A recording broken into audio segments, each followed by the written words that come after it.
Okay, let's be real. This past month in AI has been just completely wild. I mean, OpenAI dropped a full-on browser, Google upgraded VOA again, and both Microsoft and Anthropic launched major new tools. It's been a lot, but hey, don't worry, I've got you. I waded through all of it and pulled out the few things that are actually going to matter. So let's dive in.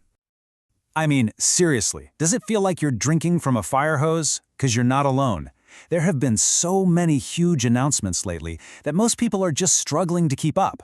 Just when you think you've finally wrapped your head around one breakthrough, bam, 3 more drop. It's a lot to take in. So here's what we're going to do in this explainer. We're going to cut right through all that noise. Out of the hundreds of updates, we've boiled it all down to the big trends, the signals that really show us where all this tech is heading, and how it's about to get way more personal. We're going to hit 4 major themes. First up, the new war that's brewing for your browser. Then, we'll look at how AI is turning into this incredible creative canvas. After that, we'll check out how it's making smarter tools for coders. And finally, we'll tie it all together with what I'm calling the agent revolution. All right, first up, the AI browser war. This is a big one. This month, we saw this massive push to completely change the web browser from, a passive window you look through into an active assistant that actually does things for you. The internet is becoming something you can literally command. Now, the two heavyweights here are ChatGPT's new Atlas browser and Perplexity's Comet. And what's so interesting is that they're both trying to solve the same problem, just from totally different angles. Atlas is going all in on this agent mode, where the AI literally takes over your mouse and starts clicking around for you. Meanwhile, Comet is all about efficiency, giving you shortcuts for common tasks and this really slick split view for multitasking. So what on earth does agent mode actually mean? Well, it's surprisingly simple. Step 1, you give it a command just like you'd ask an assistant for help. Step 2, the AI takes control of your browser. And I mean, you can literally watch it navigate pages and click on buttons all by itself. And just like that, step 3, your task is done. You didn't have to lift a finger. And that, right there, that's the ultimate vision. The whole goal is to make the entire internet promptable. Just think about it. You could just say, hey, find the dates for that conference in Austin, book me a flight and a hotel near the venue, and keep the whole trip under $2,000. And the AI agent would just go and do it. That's where this is all going. Okay, let's move on to our second theme, because this builds on that idea.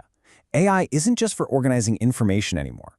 It's becoming this incredibly powerful creative partner, especially when it comes to video.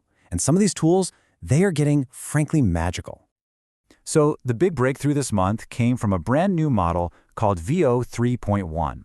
And it introduced this concept that's best described as, a recipe book for making videos.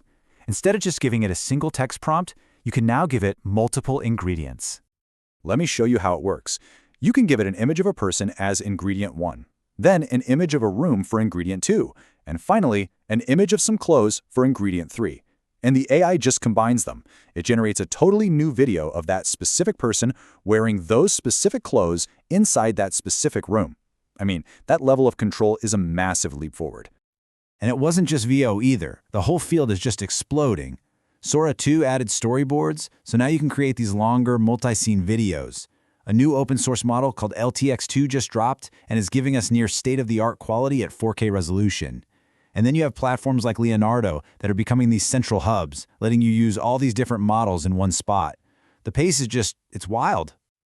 Okay, so AI can browse for us, and it can create for us. So what's next? Well, now it's helping us build. The tools for developers are getting so powerful that they're basically creating a whole new class of creator. And that brings us to my new favorite term, the vibe coder. A vibe coder is basically someone who doesn't have a formal coding background, but can now build apps and websites just by describing what they want to an AI. They're coding based on a vibe. And honestly, it's a huge cultural shift. And they've got some seriously powerful new tools. This month, 2 models really stood out.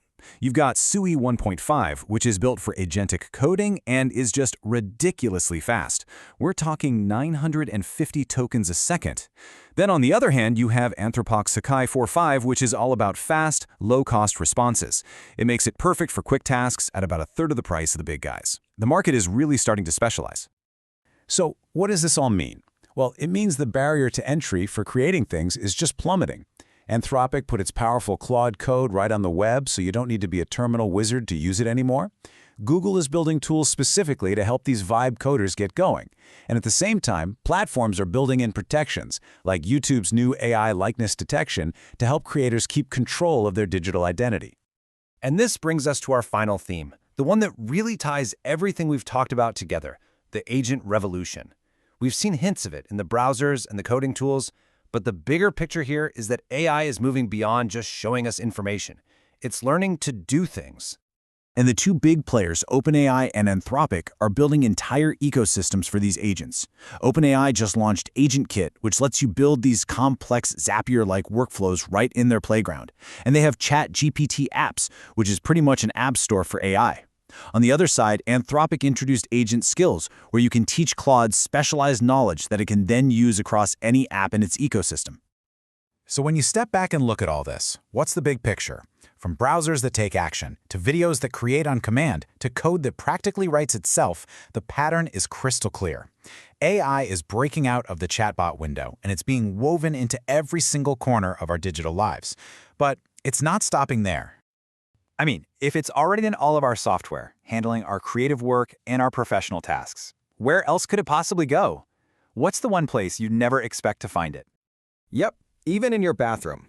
This might be the most personal, and I mean personal, application of AI we saw all month. No, this is real. Kohler launched something called the Dakota, a health tracker that you attach to your toilet.